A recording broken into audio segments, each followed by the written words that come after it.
World politics में हर एक सदी को किसी एक एरिया, किसी एक पावर के नाम से जाना जाता है।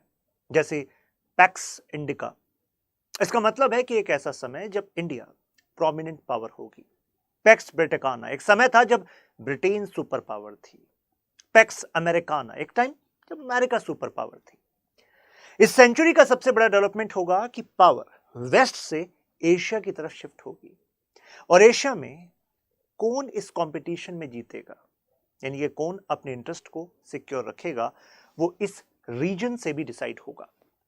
We are talking about Indo China region. When I am saying Indo China, it's not India China. Indo China इस रीजन को हम कहते हैं जो इंडिया के ईस्ट में है और चाइना के साउथ में है।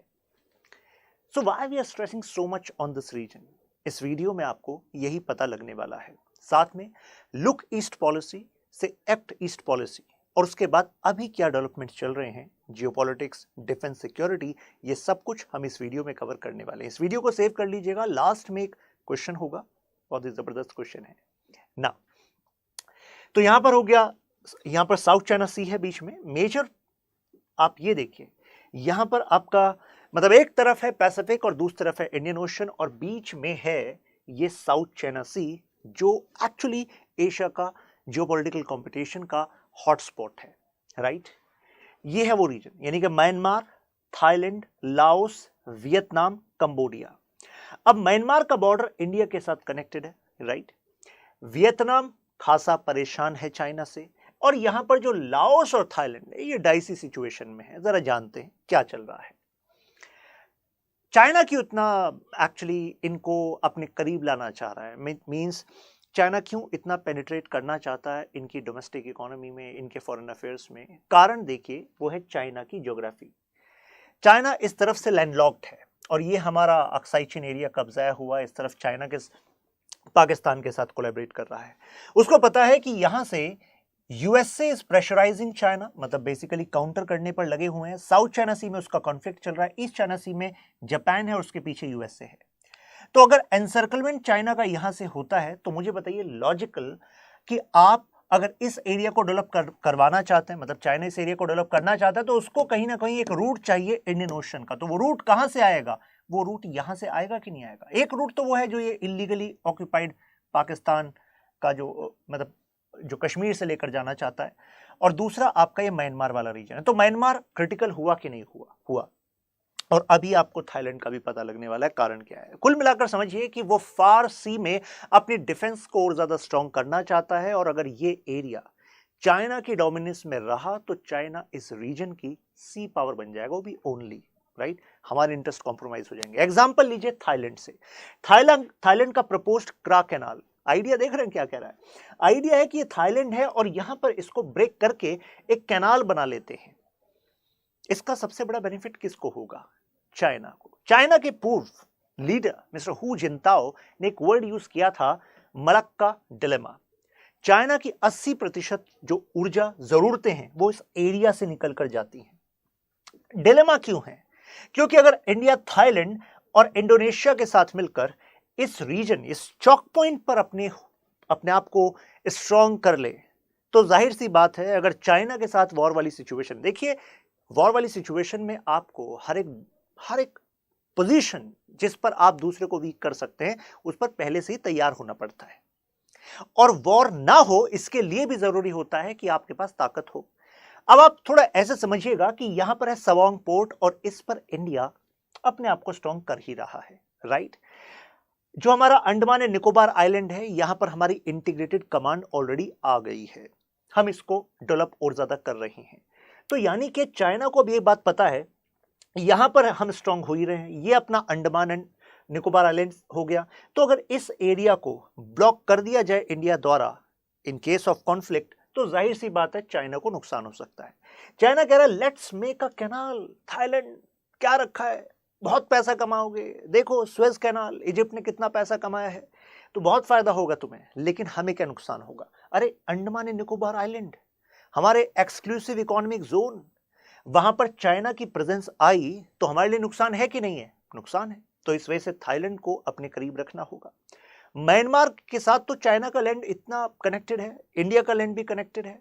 और म्यांमार इसी वजह से देखिए, म्यांमार की जो मिलिट्री है उसने जब कू किया, वायलेंस चल रही है, लेकिन चाइना म्यांमार की आर्मी के साथ क्लोज रिलेशन रखता है। और इसी वजह से भी इंडिया की स्ट्रेटेजी में हम एम्बिगिटी रखते हैं, यानी कि हम नाराज नहीं कर सकते म्यांमार की आर्मी को, नहीं तो चाइना के और ज्यादा करीब हो जाएगी। प्लस हमारे नॉर्थ ईस्ट में जो सेपरेटिस्ट ग्रुप काम करते हैं उनके खिलाफ ऑपरेशन करने में, क्योंकि उनके कितने सारे सेफ हेवन्स, बैशंस कहां बन जाते हैं, म्यांमार के जंगलों में बन जाते हैं। तो ऐसे में उनकी आर्मी और हमारी आर्मी मिलकर वहां ज्वाइंट ऑपरेशन करती है।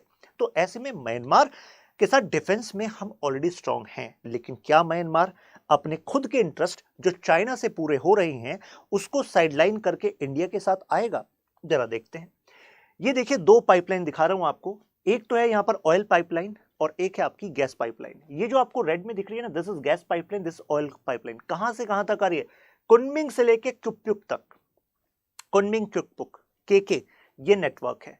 तो ऑलरेडी ये अगर नेटवर्क यहां पर है और कुनमिंग वाले एरिया के डेवलपमेंट में इसको वो बहुत ज्यादा महत्वपूर्ण मान रहे हैं और इस एरिया के डेवलपमेंट के लिए उनको एक्सपोर्ट यहां से करने का एक रूट मिल रहा है, तो जाहिर सी बात है म्यांमार उनके लिए इंपॉर्टेंट हुआ कि नहीं हुआ? अरे बिल्कुल हुआ, राइट।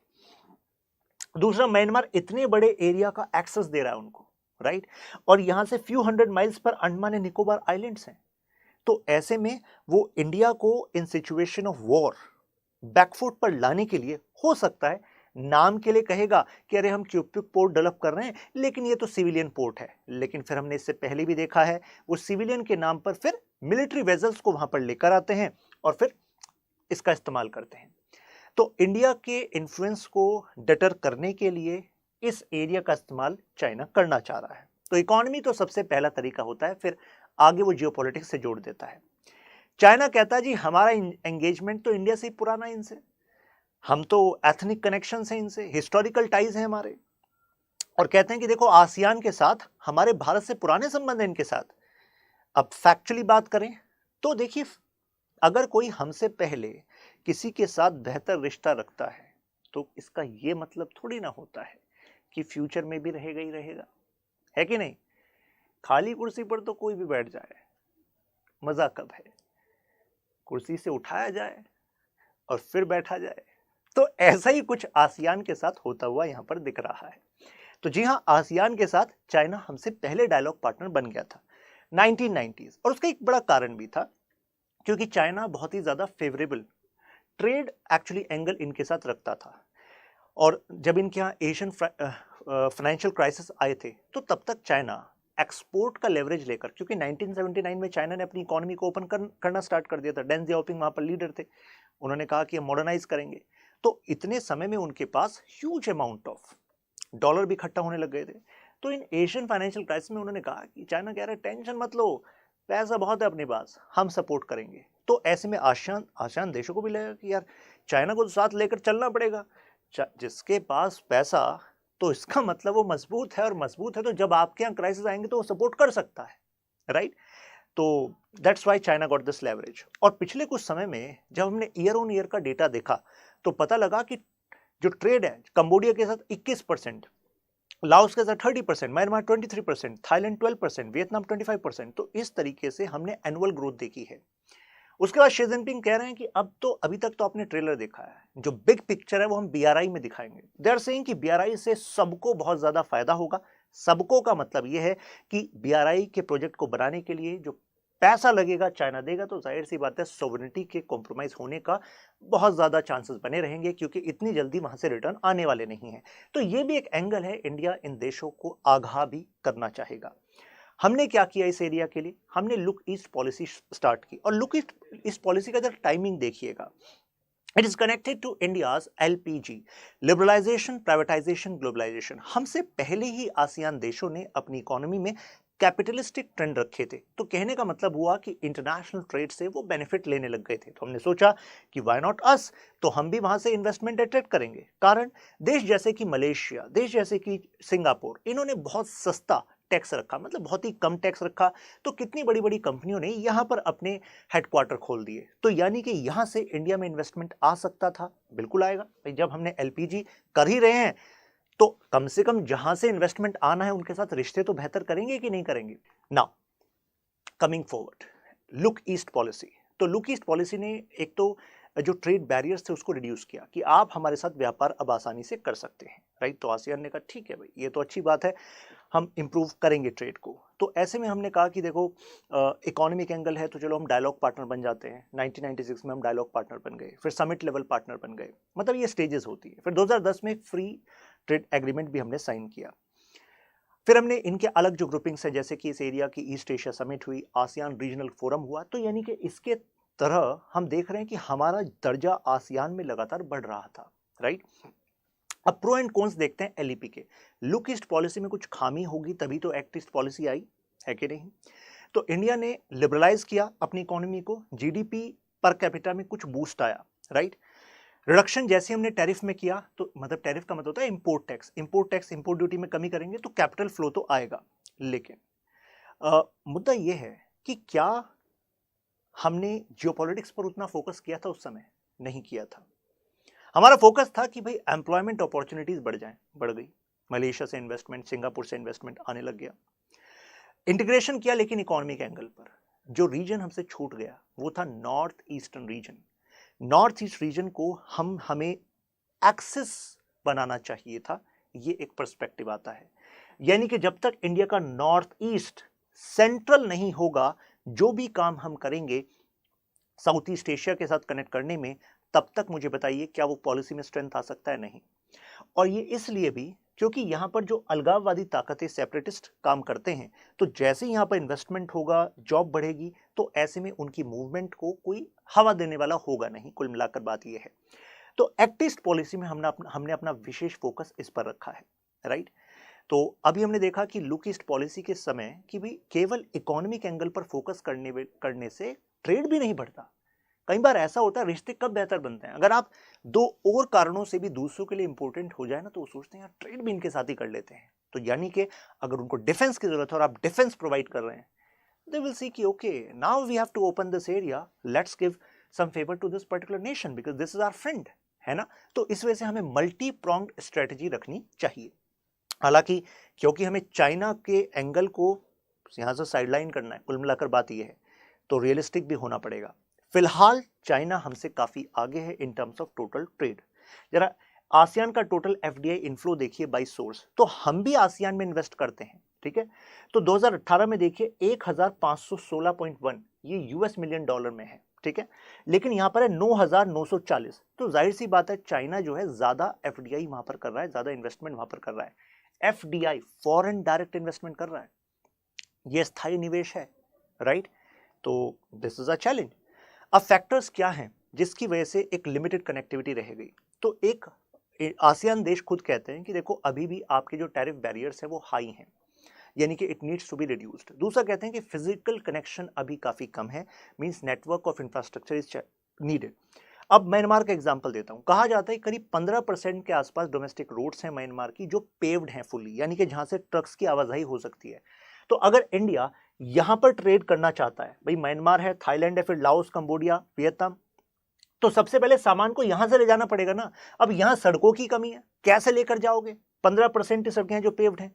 तो अब म्यांमार कहेगा देखो तुम्हारी एक्ट ईस्ट पॉलिसी है, पावर तुम्हें बनना है चाइना के सामने, हमें थोड़ा ना बनना है। तो बात तो सही है। तो चलो अब कनेक्टिविटी डिप्लोमेसी की जाए। तो ऐसे में एक्ट ईस्ट पॉलिसी में connectivity diplomacy becomes pillar. Connectivity diplomacy है नॉर्थ ईस्ट रीजन। तो हमने क्या किया? Let's start this project. Moreh से लेकर यहां तक मैसॉट तक, यानी कि हम म्यांमार से होते हुए और फिर थाईलैंड तक एक प्रोजेक्ट चला रहे हैं। इससे क्या होगा? थाईलैंड अब एक डिस्ट्रीब्यूशन चैनल बन जाएगा। थाईलैंड के थ्रू हम लाओस, कंबोडिया एंड वियतनाम तक ट्रेड को पहुंचा सकेंगे, राइट। तो पहले हमारा प्रीडोमिनेंटली इकोनॉमिक इन नेचर था, अब जियोपॉलिटिकल इन नेचर बनता जा रहा है। अब हमने इसमें सिक्योरिटी एंगल को भी जोड़ दिया है, क्योंकि भाई सिक्योरिटी तो इंपॉर्टेंट है।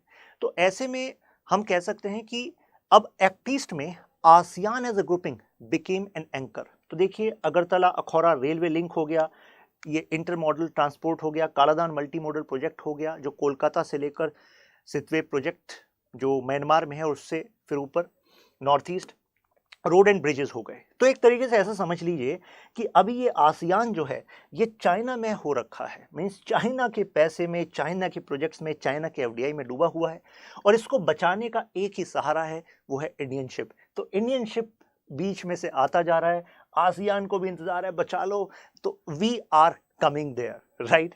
तो 21st सेंचुरी के जो चैलेंजेस हैं उसमें we can help them, right. तो ये मैंने आपको बताया north east region becoming critical, right. ये ट्राइलेटरल हाईवे वाला प्रोजेक्ट तो ऐसा है, इसको तो ध्यान रखना ही है, कोट करना ही है। थाईलैंड का जो रेल नेटवर्क है, this is going to connect and bring this transport chain into use. तो देख रहे हैं म्यांमार से फिर ये तो जा रहा है आपका चाइना कुनमिंग तक, यहां ये जो रूट है इस रूट का हमें बेस्ट इस्तेमाल करना है, क्योंकि चाइना की स्ट्रेटजी इसके लिए चल ही रही है। तो देखिए समझ लीजिए कि geopolitics is like a chess board. ये अगर एक चेस बोर्ड है ना, तो चाइना अपने एक्चुअली प्लान को सेट कर रहा है, हमें अपने प्लान को सेट करना पड़ेगा। ऐसा ना हो कि गेम उनके फेवर में पहली हो जाए। That's why Thailand becomes a critical point. Now इसमें ये जो रीजन है मलेशिया एंड ये जो इंडोनेशिया, ये और ज्यादा इंपॉर्टेंट हो जाता है। देखिए यहां पर सुंडा स्ट्रेट है, लॉम्बोक स्ट्रेट है। ये सुंडा स्ट्रेट एंड लॉम्बोक स्ट्रेट जो है, ये चाइना भी सोचता है कि अच्छा ये तो हमारे लिए ना मलक्का डिलेमा को रिजॉल्व करने के तरीके हैं, मलक्का पर हम नहीं डिपेंडेंट रहेंगे अगर हम इनका इस्तेमाल करने लग जाएं, ऐसा चाइना सोचता है। इसी वजह से कुछ समय पहले कुछ चाइनीज वेजल्स इस एरिया में सर्वेइंग के लिए भी आए थे। लेकिन अगर हमारे रिलेशन इंडोनेशिया के साथ, मलेशिया के साथ अच्छे हैं, ये भी इंडोनेशिया, ये भी इंडोनेशिया, ये पूरा इंडोनेशिया एरिया है, तो मुझे बताइए क्या ऐसा यहां पर कोई काम हो सकता है क्या जो इंडिया के खिलाफ हो? नहीं। अगर इंडोनेशिया के साथ हमारे security arrangements are strong, then we can have hold over these critical points as well, कि यहां से ब्लॉक रखो, यहां पर सबोंग है, अंडमान है, यहां से ब्लॉक रखो, और थाईलैंड के साथ मिलकर को बेटा क्रा कैनाल करोगे, दिक्कत में आ जाओगे। ये नहीं करना आपको, ठीक है। तो अल्टीमेटली क्रा कैनाल के भी there are many studies which say that Kra canal may not be sustainable for Thailand. You should not compare कि एक जगह कोई मॉडल सक्सेसफुल हो गया, अरे वहां पर ट्रैफिक तो देखो ना, स्वेस कैनाल से आप कैसे कंपैरिजन कर रहे हो, राइट। क्या वो इतना ऐसे, मतलब क्या ये रूट सही में उतना सस्टेनेबल होगा? ऑलरेडी आप जितने ट्रेड आते हैं यहां से आते हैं, राइट, इस रूट से आते हैं, तो क्या वो सही में इतना ज्यादा बेनिफिशियल होगा? जबकि यहां पर जो सिंगापुर है, सिंगापुर को क्या आपने मजाक में लिया हुआ? सिंगापुर कहेगा यार मेरा इंपोर्टेंस कम हो जाएगा अगर आपने डायरेक्ट यहां से रूट शिफ्ट कर दिया तो, राइट। नाउ तो जियोपॉलिटिकल कंपोनेंट अब इसमें ऐड हो चुका है, security cooperation with ASEAN became critical. जैसे कि $500 मिलियन की क्रेडिट लाइन हमने वियतनाम को दी, क्यों दी? हथियार खरीदो ना। कारण क्योंकि वियतनाम के फिशिंग वेसल्स को डुबा रहा है चाइना, जो वियतनाम के नेचुरल रिजर्व्स हैं उसको क्लेम कर रहा है चाइना। तो वियतनाम तो कुल मिलाकर इंडिया के साथ बिल्कुल सबसे पहले आने के लिए तैयार है, राइट, अगर मैं इंडो चाइना रीजन की बात करूं, राइट।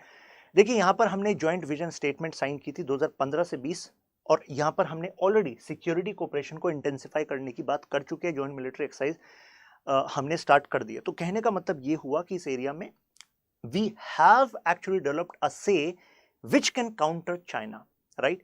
इंडोनेशिया, अरे आप पैसा लाते रहो चाइना, लेकिन अगर इनके सिक्योरिटी कंसर्न को आप हैंडल नहीं करोगे, क्योंकि सिक्योरिटी कंसर्न है ही आपके कारण, तो जाहिर सी बात है India is going to make that space, right. India is going to make use of that space. जैसे यहाँ पर इंडोनेशिया के साथ जॉइंट मिलिट्री एक्सरसाइज, जो हमारे यहाँ बेस्ट प्रैक्टिस हैं वो हम इंडोनेशिया के साथ शेयर कर रहे हैं, बेटर कोऑर्डिनेशन कर रहे हैं, मिलिट्री रिसर्च कर रहे हैं। तो ऐसे में Indonesia is going to give us this leverage, right. 80% मैंने बताया कि यहाँ से पास होता है जो एनुअल एनर्जी सप्लाई है, तो इस वजह से एक तरीके से अपॉर्चुनिटी है कि have a strong hold on this particular chalk point. अब अगर चाइना यहाँ पर कभी भी, अगर हमारे इस एरिया में और ज़्यादा स्ट्रॉन्ग होल्ड हो जाए, तो आपको नहीं लगता कि अगर चाइना अरुणाचल प्रदेश में, लद्दाख रीजन में कुछ भी एक्सपेंशनरी करने की कोशिश करेगा, तो हम इस रीजन के साथ मिलकर हो सकता है कि और ज़्यादा प्रेशर चाइना पर क्रिएट करना स्टार्ट कर दें, राइट। अब कंक्लूजन और ज़्यादा इंटरेस्टिंग बन जाता है, कारण जैसे ही इंडिया इस इंडो चाइना रीजन में डिफेंस कोऑपरेशन को और ज़्यादा स्ट्रेंथन करेगा, फर्ज कीजिए आगे जाकर हम फर्दर इन एरियाज में कुछ बेसिस बनाना स्टार्ट कर दें डिफेंस कोऑपरेशन के नाम पर, तो चाइना कुछ ना कुछ हरकत करने की कोशिश करेगा इन देशों के लिए, और जैसे ही चाइना करेगा तो ऐसे में ये देश चाइना से और ज्यादा दूर जाएंगे। तो ऐसे में इनके पास नेक्स्ट बेस्ट अल्टरनेटिव कौन बचेगा बताइए? अरे बताइए, इंडिया बचेगा।